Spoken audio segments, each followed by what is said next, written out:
Yeah, and here's the funny thing. People call themselves world famous. Show me you being anywhere in the world other than America on a stage talking to your fans. Any of you guys. And no disrespect, shout out to ARC. He seems like a gracious gentleman. A gracious gentleman. So this is no disrespect to him. Mode 1. I just gotta take a red pen to this game. Because that's what happens when a student turns in a piece of work to a master professor. He takes that red pen to correct. And that's all I'm here doing. You did. God's work. Now, carrying on. Further, metaphorically speaking, the mode 1 approach versus the saints Dr. Phil process, the mode 1, you're running. The saint, you're walking. You first scan the field. Here's the thing. Think of yourself as a quarterback, right? You got a chessboard. You dig? You're the quarterback. Ball snap. You got the rock. Mode 1, you just start running. You don't give a shit what's going on. Doesn't matter if they're blitzing. Doesn't matter. You just start running. Because that's what it says. Be aggressive. Say what's on your mind, no matter how foolish it is, even if that's not you. Here's the funny thing. You're saying all these straightforward, blunt things to a woman. Is that really you? I highly doubt it. Why do I highly doubt it? Because I've lived on the planet Earth for quite a while. Lived in many hoods. Been around real savages. And the average person, you're not a goon. So stop pretending it. You can't look in a woman's face and tell her something wild, tell her your deepest, darkest thoughts, and really live in that reality, because that's not you. Most of you nerds out there talking about alpha male this, alpha male that, you don't even have your real name in a photo. You're not an alpha male. You're a nerd, okay? And I tell you, there's nothing wrong with that. Do you, baby? That's why I wrote a 3-sentence Bible. Sentence number 1, be yourself. That's the easiest person to be. Number 2, be good to yourself. Number 3, be good to good people. So here's the thing. Check this out. Mode 1 can work. It can work. It just doesn't work generally. And when it does work, it only works with a certain type of woman in a certain type of situation. And sometimes only with a certain type of man. Let me elaborate. Or shall I say illuminate? See, number 1, with the mode 1 approach, generally speaking, this works on 2 types of women. Low-class women and whores. Whores. Now, every woman has a little bit of whore within her, right? But let's be real here. There are levels of being able to get that whore to come to the surface. You see, mode 1 operates in direct contradiction to actual human nature. Human nature requires rapport building. Now, I had just said on my community page that I wasn't going to offer a response to the live stream recorded yesterday by the young brother Marquette Devon Burton, a.k.a. the Saint, and the Sinner. The Saint and the Sinner. Now, here's what I would say starting off. Before he recorded the live stream, I didn't take it serious. And after I watched the live stream, I didn't take it serious. He actually wrote, let me grab it real quick. He actually posted a comment to my community page, and it just simply his comment let me know he don't really have no serious beef with yours truly. He don't have no serious beef with me. He was just doing, really, if he was being honest, he was just doing some lighthearted clout chasing. He was just doing some lighthearted clout chasing is what he was doing. That's what he was doing. I predicted that before I watched the live stream, and I would double down on it after watching the live stream. Here's what he said on my community page. At Ellen Roger Currie, appreciate the share based on your viewers' regard for you. I trust you can take competitive criticism, nothing personal, as we've never met. Wishing you continued success. If this dude had real, genuine beef with me, definitely on a personal level, and even to a large degree, just on a philosophical level, he wouldn't have posted that comment. He wouldn't have posted that comment. Matter of fact, if you listen to his live stream yesterday, what did you notice if you did listen to it? What did you notice? I'll tell you for those guys who didn't listen to it. If you listen to his live stream, literally, I would say roughly 50 to 60% of his live stream wasn't even about me or my book Mode 1 or my Mode 1 approach. It wasn't even about me or Mode 1. It was about him. That's what clout chasers do. They use somebody else's name as the bait to draw you in.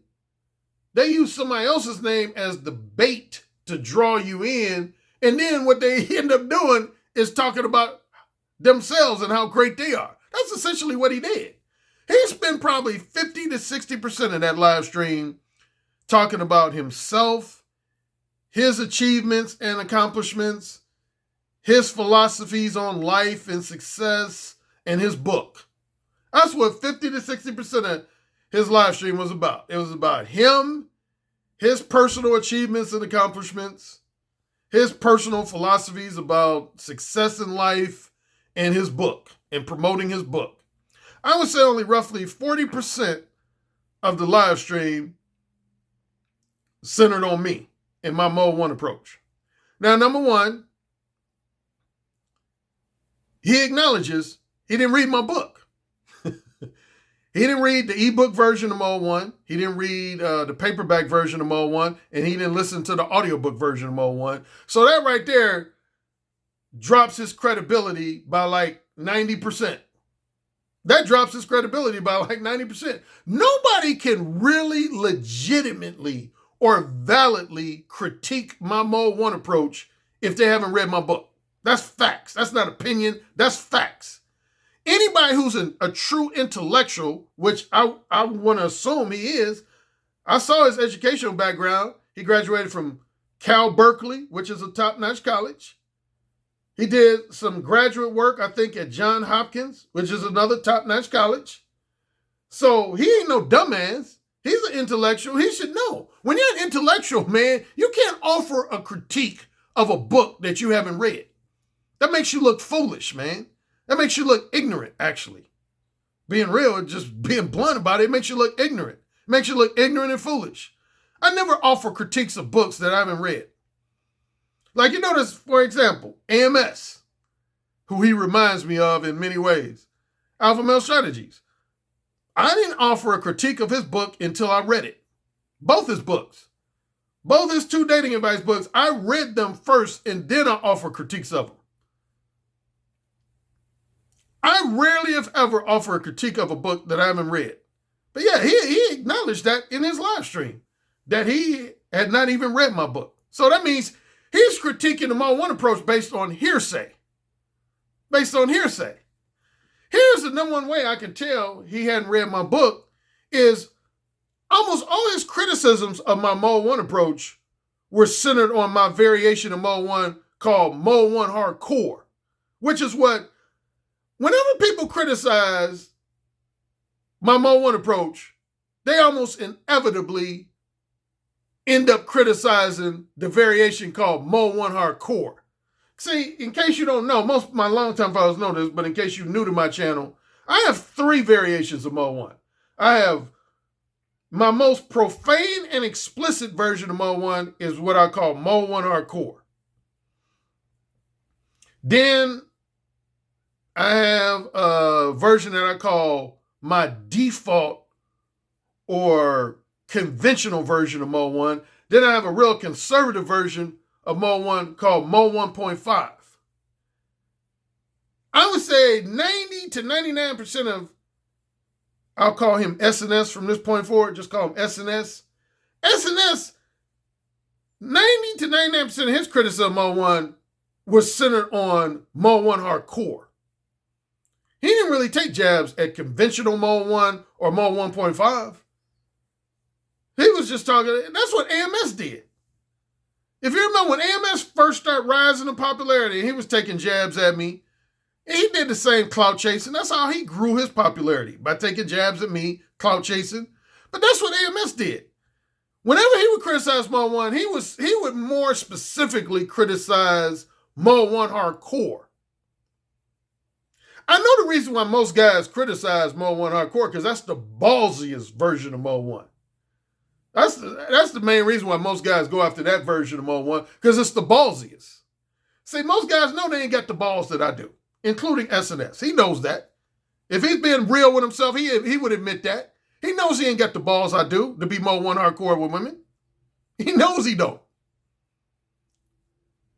No indirect verbal game coach has the balls to be Mo 1 hardcore. Because if they did, they wouldn't be an indirect verbal game coach, which is what SNS is. Honestly, and I'm not saying this to be mean-spirited or anything, but I don't take SNS serious as a dating coach. I don't take him serious as a dating coach. I'm sure his followers do. But if that's what he's trying to market himself as some kind of dating coach, me personally, I don't take him serious. Because I know some guys, like, there's a handful of my Patreon subscribers that follow him, or before yesterday they did. I think he lost. The handful of guys who were following both me and him, he lost them. I've already heard from 2 of them. He lost them. Yeah, so he kind of shot himself in the foot. Because I had about probably like 4 or 5 guys that were following me and him. And at least 2 of those guys have already written me saying they're not following him. They've unsubscribed to him. They're not following. Because they didn't respect the fact that he was critiquing my Mo 1 approach without actually reading my book. And he said a lot of erroneous, invalid things about my Mo 1 approach that they knew were not true. He didn't know what he was talking about. But most of the guys I've heard sing SNS praises were guys, they sung his praise in regards to his business and entrepreneurship related advice. He's gotten high praise from a lot of guys that I know. He's got a lot of high praise in the area of diet and health and fitness. And I think education would be third. Encouraging men to get, their education, college education. Those 3 areas I've heard people sing his praise. I've never heard anyone that I'm familiar with. I'm not talking about, of course, his followers might give him all kinds of praise, but I'm talking about guys who I'm familiar with who follow him. I've never heard anybody sing his praises in regards to dating advice. And from listening to his live stream, all his dating advice is really just representative of your typical conventional PUA, your typical indirect verbal game coach, in a nutshell. That's what his advice is representative of. He basically, in one way or another, you can say basically, he promotes Mode 2 in a nutshell. All his advice centers around being Mode 2 with women. He doesn't go as far as to promote just flat out lying, blatantly lying to women, which would be Mode 3.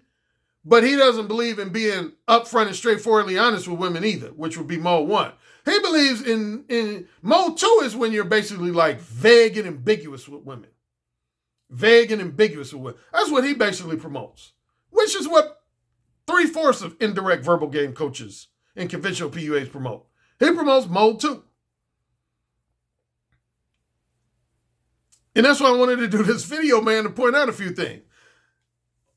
I'm not going to go through everything he said because it would take too long, but I want to highlight a few things he said that were invalid, ranging from just minimally invalid to just way off the mark. Minimally invalid to just way off the mark. Now, those are things I'm going to touch on. Number 1, to do with me. He didn't take too many personal jabs against me, but he took at least, I'd say roughly about 3. He took about 3, a minimum of 3 personal type jabs against me. He took a lighthearted jab at my age. He said that because I was 58 years old, that I was old enough to be somebody's grandfather. Well, I got a 7-month-old son. And I got a 30-year-old wife. Drops mic.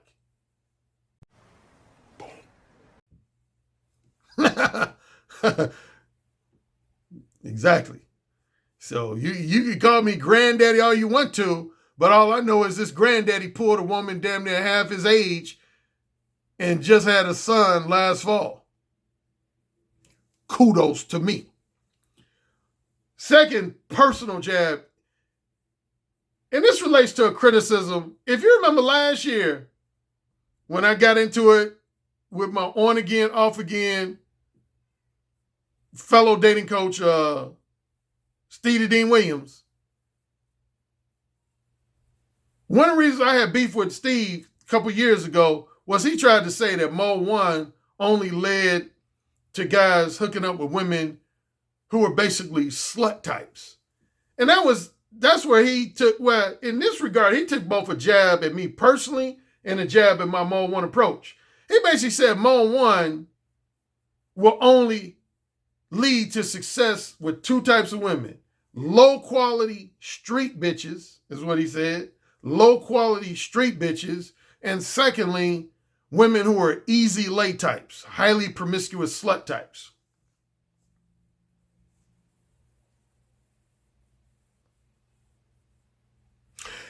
Insert dog face here.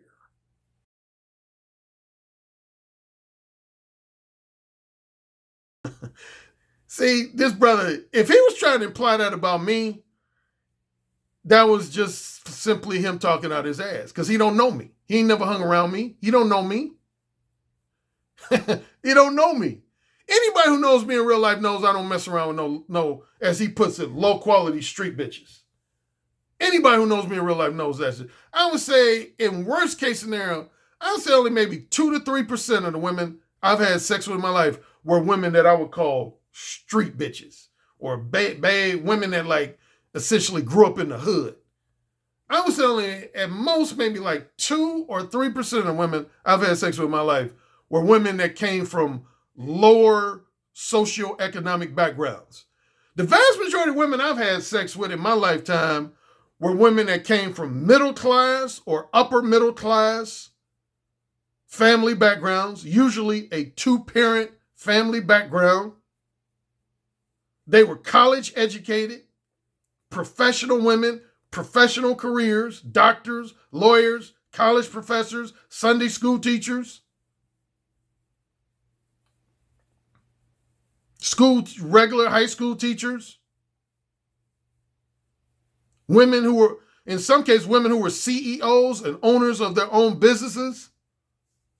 That's the vast majority of women I've had casual sex with in my life. And most people in my real life know that. Secondly, on a insinuation that all the women I've had sex with were highly promiscuous slut types. What's your definition of that? If you're talking about, I consider a highly promiscuous slut type as a woman who's had like 50 or more sex partners in her adult life.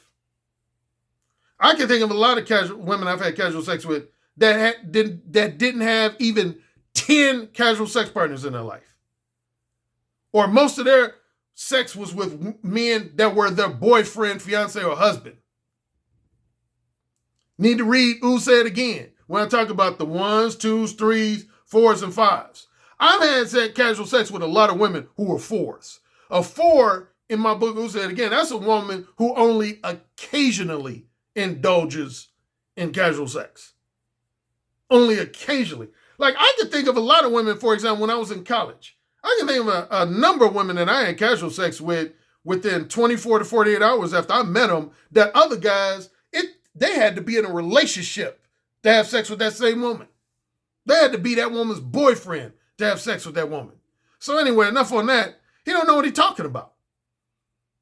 And not only specifically as it relates to me, but I would say in respect to my clients. A lot of my clients have not exclusively had sex with women. And see, why him saying stuff like that, you know who he reminds me of? He reminds me of that white PUA from London named Yad. I would compare S&S in many ways to Yad. He's almost like a cross between AMS and Yad. And both of them, all three of them are conventional PUAs who promote indirect verbal game. But wasn't I just talking about this on a recent video? I said, most men don't understand on a deep level, at least to the level that I do, the nature of being sexually duplicitous. In other words, a lot of guys out here, they think because a woman carries herself like she's this monogamy-oriented, innocent, wholesome, classy, good girl that automatically means she is. Come on, man. Come on. This brother trying to give people the impression he understands and knows women, but I can tell by certain things he said he doesn't. Like at one point, I don't remember exact words, but it was to the effect of, he said, if a woman knows ahead of time that she only wants a platonic friendship with you, she's not going to even agree to go on a date with you. Really? Really? Got to give him another one. Insert dog face here.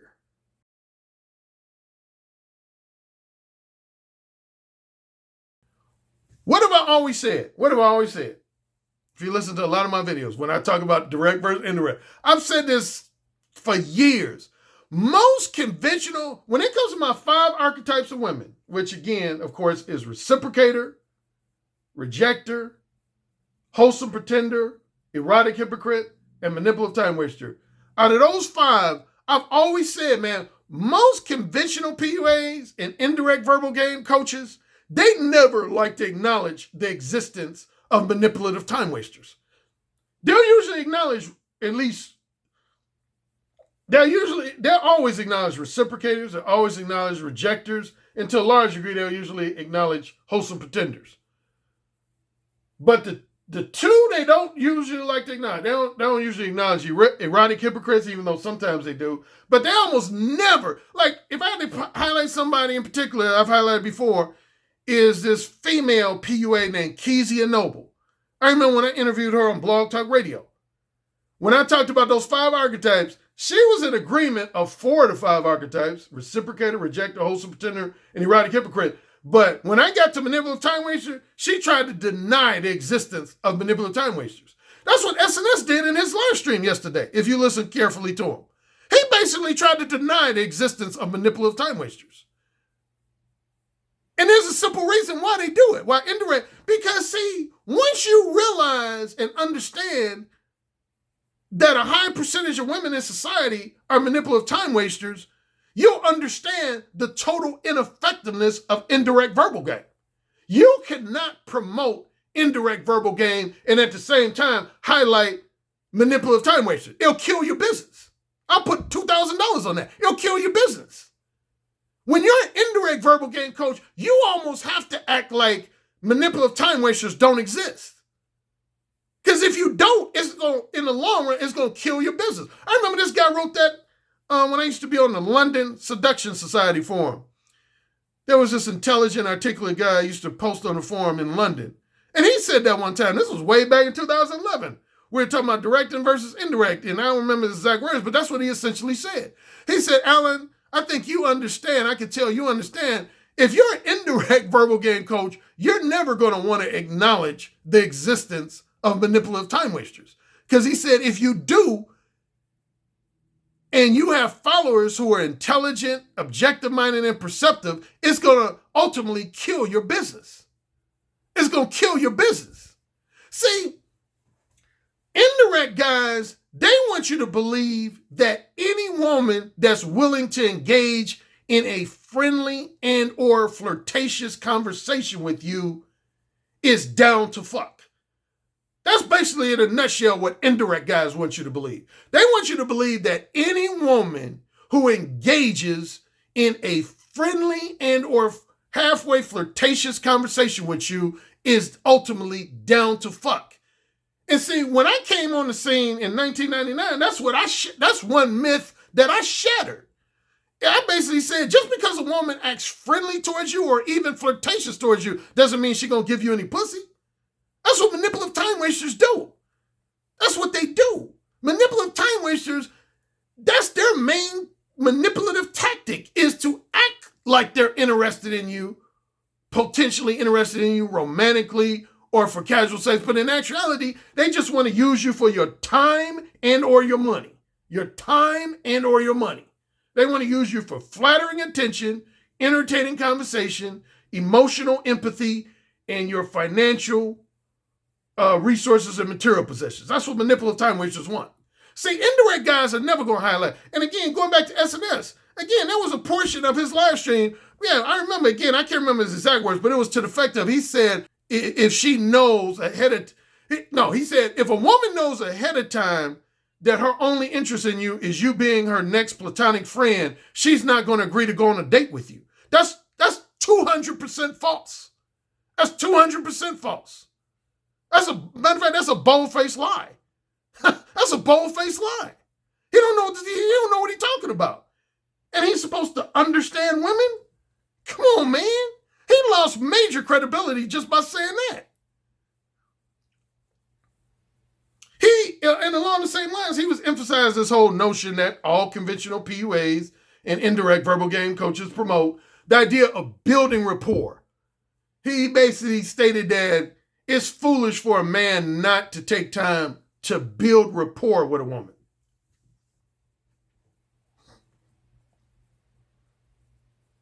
Shit be hurting my head, man.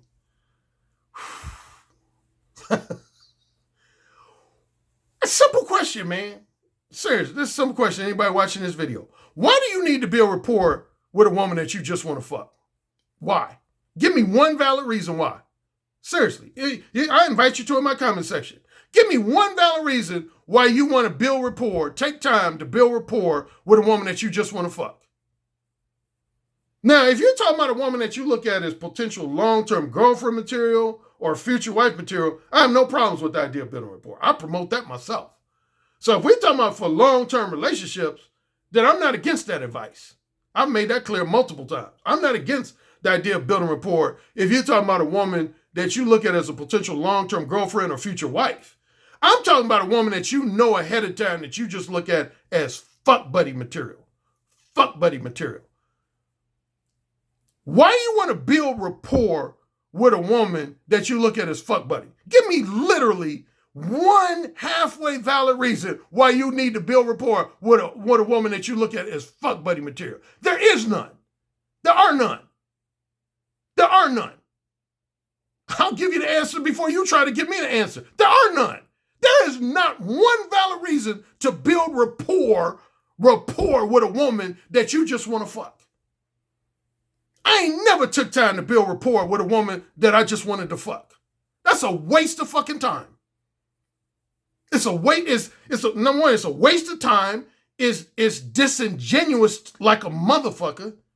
It's disingenuous like a motherfucker.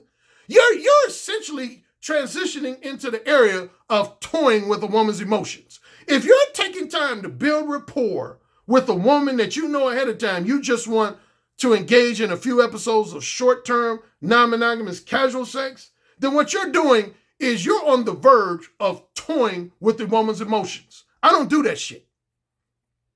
And it's funny, a lot of guys always want to talk about the potential detriments of being more one, like you'll get fired from your job or, you might get charged with sexual harassment. How come no one in the manosphere other than me talks about the detriments of being indirect and toying with a woman's emotions? I know a guy that got shot in the fucking head for toying with a woman's emotions. Y'all heard the story if you're a long-time follower of mine. It was a friend of one of my cousins. He was messing around with this woman, giving her the misleading impression that she was his girlfriend when he was actually fucking like 2 or 3 other women. She found out about it, came to his crib, shot him in the fucking head. Drops mic. Now, you can say that's an extreme example, but I know even less extreme examples. I know many episodes of guys being indirect with women, lying to women, manipulating women, where women have slashed their tires, vandalized their cars. I had a frat brother woman came in and destroyed $1,000 worth of his clothes. Who talks about that other than me? Who talks about that other than me? Y'all always talking about, if you more one and straightforward, you might, you might get charged for sexual harassment. You might land in jail. You might get Me Too. Yeah, y'all ain't talking about what happens when you indirect and toy with women's emotions. And that's what you're doing when you building rapport with women that you know you just want to fuck. I don't respect any man who does that. None. Zero. You could be my cousin.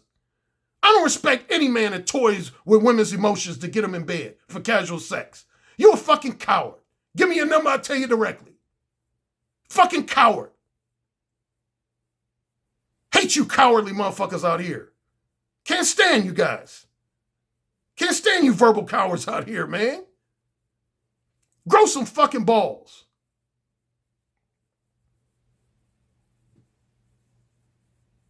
Man, y'all guys kill me. But yeah, I'm about the only guy who's talked about the detriments of being indirect with women, and more specifically, the detriments of toying with women's, manipulating women and toying with their emotions. Why do you think women will falsely charge guys with date rape? That's one of the biggest reasons why women will falsely accuse you of date rape, is when you've toyed with their emotions or attempted to slut shame them. You asking for a false date rape charge when you toy with women's emotions or attempt to publicly slut shame them. You asking for it, and I say you deserve it.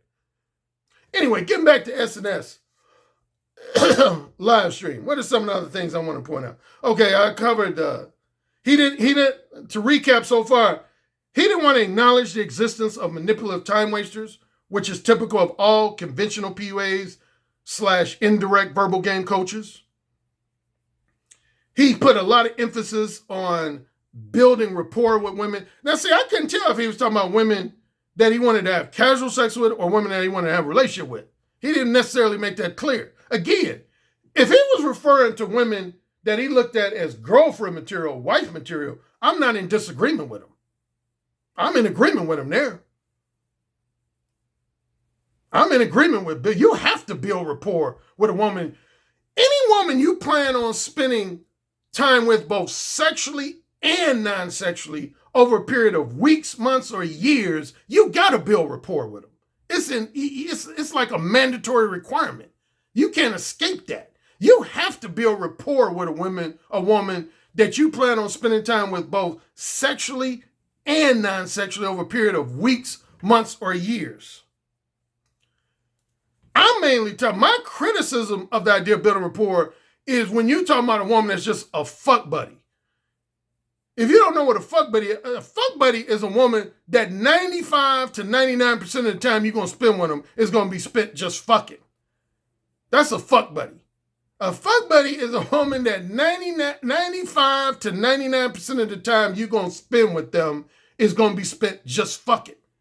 Like, anytime I've had a fuck buddy, I didn't spend time with them non-sexually. I didn't go to the movies with them. I didn't take them out to dinner. I didn't spend time talking to them on the phone. I just went over there. Whenever I was horny, I called them up and I went over their place or they came to my place and we fucked. And then we said bye-bye until the next time we fucked. That's all we did. That's what a fuck buddy is. Not to be confused with friends with benefits. Friends with benefits is when you spend time with a woman both sexually and non-sexually, but outside the context of a boyfriend-girlfriend relationship. That's friends with benefits. That's not to be confused with fuck. Fuck buddy is somebody you hook up with just to fuck. You don't need to build rapport with a woman that's a fuck buddy. Period. Another thing that was way off the mark, he said, in one breath, he said that being Mo 1 was not representative of being your real self. He was specifically targeting nerds and semi-nerds. He basically said, I'm slightly paraphrasing his words, he said, if you're a guy who's a nerd, a geek, or a semi-nerd or semi-geek, he said, you know damn well that Mo 1 is not representative of who you really are. It's almost like he was saying, if you're a nerd or a geek or a semi-nerd or semi-geek, you almost have to be indirect with women. Like, he basically said it would be going against your nature to be Mo 1 if you're a nerd, a geek, or a semi-nerd or a semi-geek. That ain't true. Indirect is what's disingenuous, which means you're going against, anytime you're exhibiting behavior that's disingenuous, you're going against your true self. Mo 1 is all about being your real, authentic self. How many times as a man have you been in a woman's company and you said, damn, I just want to fuck her. I don't want her to be my next girlfriend. I don't want her to be my next wife. I just want to fuck her. Raise your hand. You know, all you guys have been in the company of at least one or two women, if not hundreds of women, that you said to yourself, I just want to fuck her. For you to say anything other than that to a woman is you being disingenuous and not being your real and authentic self. See, that's where I got balls that most men don't have. When I'm in the company of a woman and I know I just want to fuck, I don't want to date her, I don't want her to be my next girlfriend, my next wife, I just want to fuck her, I tell her that. I tell her that. Sometimes in a very profane and sexually explicit manner. But on the flip side, sometimes I could be Mo 1.5. Like, here's an example. Like, again, he targeted Mo 1 Hardcore a lot. He was acting like the only version of Mo 1 that exists is Mo 1 Hardcore. You could be Mo 1.5. Here would be an example of me being Mo 1.5 with a woman. Let's say I meet a woman named Lisa. And I say, hey, Lisa, how you doing? I'm Alan. I got to let you know, you're very attractive and you're very sexy. And I would love for you to share my company at some point in the near future. But I got to let you know up front, I don't do the platonic friendship thing. If you're looking in the market for a new male platonic friend, I'm not your guy. I don't do platonic friendships with women. Secondly, at this point in my life, I'm not really looking for a relationship that's long-term or too emotionally profound or strictly monogamous. That's not me. I might be open to that at some point in the future, but right now, I'm not really open to that. If you have, some disagreements to anything I said, let's talk it out and see where we stand. Mo 1.5. Did I use any profanity? Nope. Did I use any sexually explicit X-rated language? Nope. But I still got my point across that I don't want anything platonic and I don't want anything long-term or romantic. Basically, I let the woman know in a very conservative way that all I wanted was short-term, non-monogamous casual sex. See, he didn't talk about Mo 1.5. Most guys, when they criticize Mo 1, don't talk about Mo 1.5. But so for all the guys he called nerds or semi-nerds and geeks and semi-geeks, those type of guys, if they don't feel comfortable being Mo 1 Hardcore with a woman, they could be Mo 1.5. That's the version of Mo 1 that my brother was with most of the women he met before he got married. My brother was hardly ever Mo 1 Hardcore with a woman. 90% of his Mo 1 approaches with women when he was single, he would be Mo 1.5. Yeah, Mo 1.5 is when, number one, you don't use any profanity, you don't use any R-rated, X-rated, or triple X-rated language, and third, you more so tell women what you're not interested in instead of letting them know what you are interested in. So, for example, instead of letting a woman know you're interested in short-term, non-monogamous sex, you would let them know you're not interested in platonic friendship and you're not interested in a long-term, emotionally profound, strictly monogamous romantic relationship with them. You let them know what you're not, what you don't want. Works like a charm. So yeah, he was off the mark by saying that if you're Mo 1, it's not representative of you being your true self. That's bullshit. Anytime you're expressing words that represent your true desires, interests, and intentions, you're being a real authentic person. If you really want short-term sex and you're saying that, you're being real. If you really want non-monogamous sex and you're saying that, you're being real. If you really want just a fuck buddy rather than a girlfriend and you say that, you're being real. I don't know what he was talking about Mo 1 is not representative of being your real self. Indirect is what's not representative of being your real self. I've covered this just in the last few weeks. Anytime you're using indirect game with women, you're being dishonest. Let me take a drink. Got to slow down. Take a drink.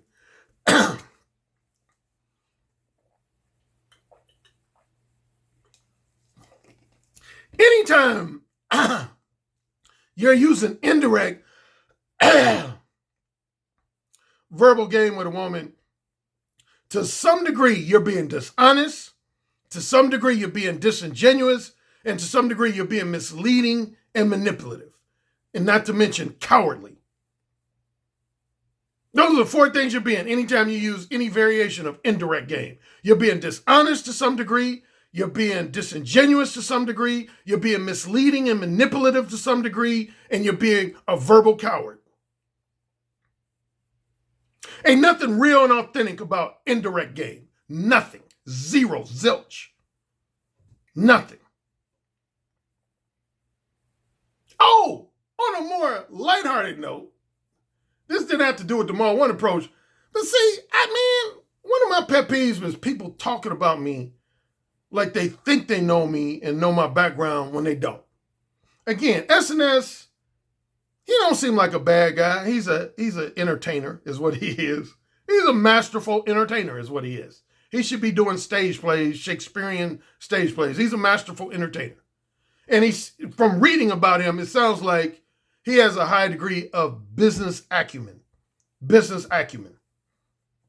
So I give him those props. He seems like he knows his shit when it comes to business and entrepreneurship. Based on what I've heard, he sounds like he knows his shit when it comes to stuff related to healthy eating and fitness. And I think, accumulating educational academic credentials. I think he knows his shit. But when it comes to the area of dating advice, man, this dude he's not even remotely in my league. I'm saying that respectfully. He's not even remotely in my league. Just based on just that one live stream yesterday, I could tell. He's not even remotely in my league. He don't know women to the degree that I do. I've said, again, even before his last year, I said this on a recent video. I said, any guy who promotes indirect verbal game does not really know women. He does not really understand the sexually duplicitous nature of women. That's a fact.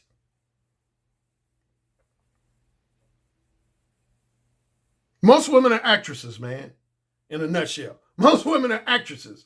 They walk around playing the innocent, wholesome, respectable, monogamy-oriented good girl role, when in actuality, if you're the right guy at the right time, they'll be down to fuck. Period. Period. You ain't got to take them out to dinner. You ain't got to take them out to lunch. You ain't got to spend no money on them. Just got to get their pussy wet. And I'm a master at using this to get women's pussies wet. Had phone sex with over 2,100 women since 1991, with a sizable percentage of those women paying me money for the opportunity to play with their pussy for me. What does that tell you? They paid me. I didn't pay them. They paid me. Go listen to my show, The Erotic Conversationalist. I know women, man. I know them in and out, backwards and forwards. Ain't nothing a woman could do to surprise me, raise my eyebrows. Nothing.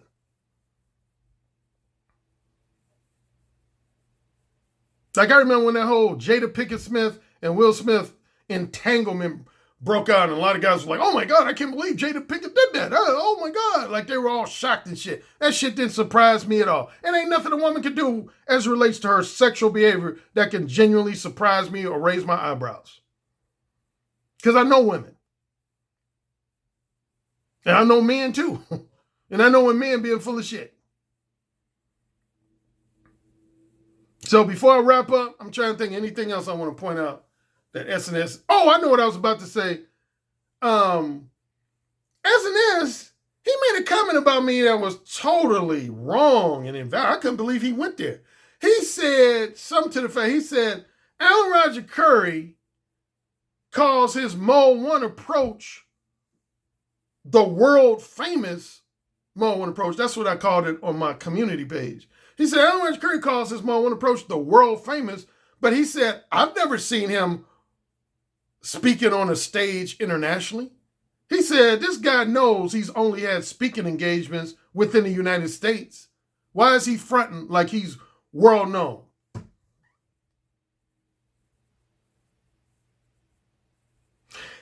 Insert dog face here.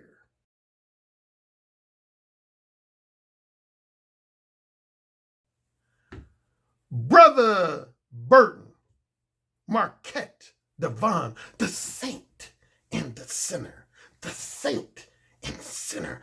Bro, you listening to the GOAT. I'm the GOAT. Yeah, I said it. I'm the GOAT. I'm the GOAT. I'm definitely the GOAT of direct game. Now, I would never lay claim to saying I'm the GOAT. You can lay claim to the GOAT of indirect verbal game advice. I would honestly say Eric von Markovic is probably the GOAT of indirect verbal game advice. So I ain't gonna say I'm the GOAT of all dating advice, but specifically direct verbal game advice, anything related to using direct verbal game, I'm the GOAT. And I triple dare anybody to say differently. I'm the motherfucking GOAT. Okay, you got that? I'm the GOAT. Along with that, I was the first black dating coach to speak internationally. Drops mic. I've spoken in London, spoken in Berlin, Germany, worked with clients in Amsterdam. I was featured in Guatemala's #1 newspaper, and I've never even been to Guatemala. They had me on the front page of their newspaper because one of the guys who was the editor of the newspaper was a fan of my books. They had me on the front page of the Guatemalan newspaper, and I've never even been there. And you talking about I'm not world famous. Name a dating coach that's more world famous than me. Black, particularly black. Now, I know there's some white ones that are probably more famous than me, but name a black dating coach that's more known worldwide than me. AMS? Nope. Try again.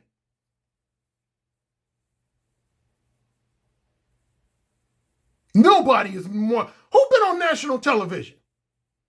Have you, SNS? Have you been on national television to talk about your, as you called it, your Harvard level dating advice? Have you talked about it on national television? I've talked about Mo One on national television. I've talked about Mo One on multiple nationally syndicated broadcast radio shows. I've been featured in newspapers and magazines. I know you mentioned you were featured in Forbes magazine, which I give you kudos and respect for. But I would guarantee you that 99% chance when you were in Forbes magazine, that had to do with your business advice, your entrepreneurship related advice. It didn't have to do with your dating advice. Tell me something national that you've been featured in to do with your dating advice. Newspaper, magazine, national television show, nationally syndicated broadcast radio show. I want to hear about when you've been interviewed in relation to your dating advice, not your business advice or your health and fitness advice, your dating advice. This brother has. I got an ebook that's over 15 years old that's in the top 10 on Amazon in this category. My 2006 Mo One ebook is, I want to say today, I didn't check this morning yet, but I'm pretty sure it's in the top 10 in this category, and it's 15 years old. Is your book, how old is your book? Like a year old or something? Is your book outselling mine? Hey, man, it's all good, man. I ain't trying to take too many jabs at you, man, because you wrote me that respectful comment on my community page. And I know you was just trying to have some fun with me, just trying to grab my attention, which you accomplished. You wanted to grab my attention, and you accomplished that.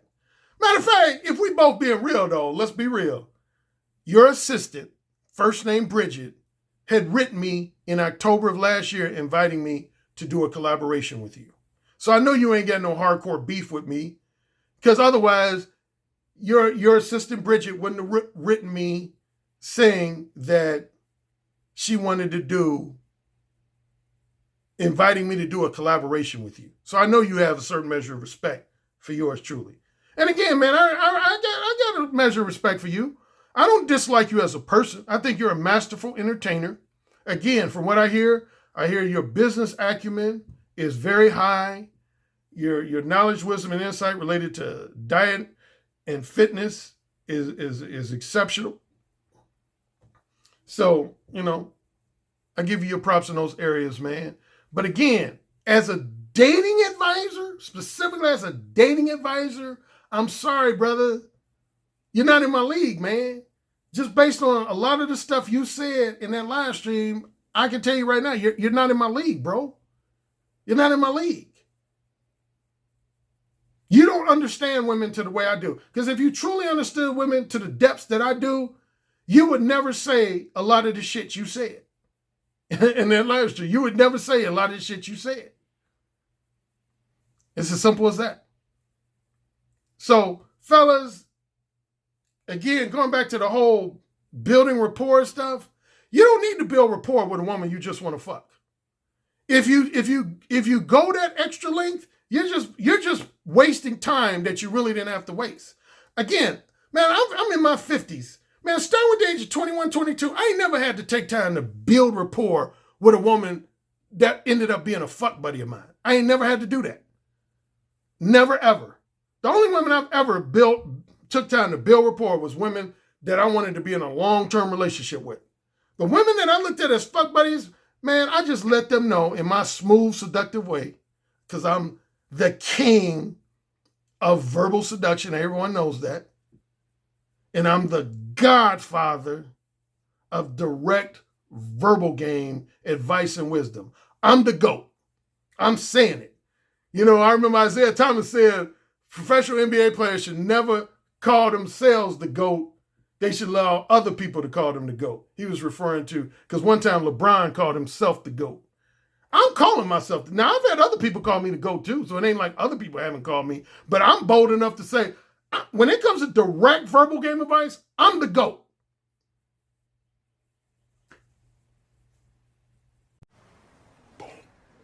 Yes, sir. Say it again. Yes, sir.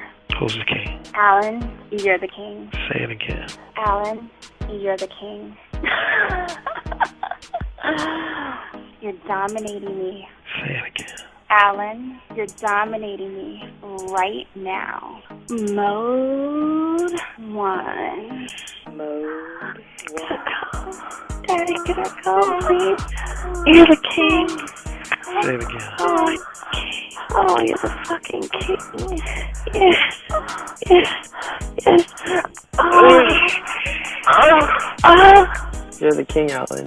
AKA the king of verbal seduction. You know, it's the tone of your voice, how seductive your intonations are, the vibrations that you could just reach out over the phone lines and stroke a woman's breast just by the sound of your voice, how you could make her pussy so wet just by the sound of your voice. That's actually very hot. So you said my show was what? I said your show is powerful. Oh, say it again. Your show is powerful. I bet the king would fuck me really good. Who's the king? Alan Roger Currie. Oh, yeah. Who's the king? Alan Roger Currie. The king.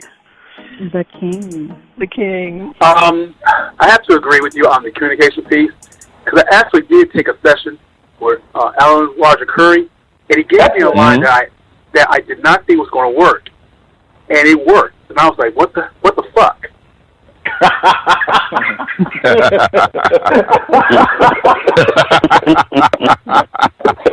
Oh my God! God, man, he's the master. He's the master of the verbal seduction. He got that communication piece down pat. It really worked. Yeah.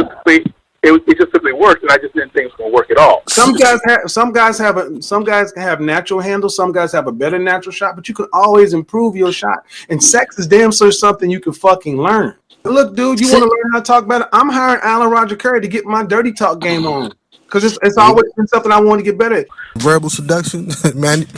I'm like, clearly, this guy's the Michael Jordan of seduction. Like, you know, come on now.